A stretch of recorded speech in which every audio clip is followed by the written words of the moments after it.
Today we talk about how can you disable this and rewards notifications on your your Get app. We go to figure out the solution or know how you can do that on your app. So you just follow these ways and it's going to work with you. All you have to do is you just go down, click here on profile down here. So then it's going to take you to your profile. It's going to show for you like this. Then you click here on notifications here. You come to next step here, it's going to show for you like this. Then you go down, you come here to this in the rewards, click in this sign or this color.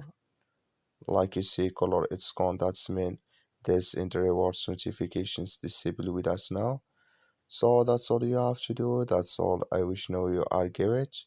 So you just follow these ways, then it's going to work with you. So that's all. Thank you for your watching.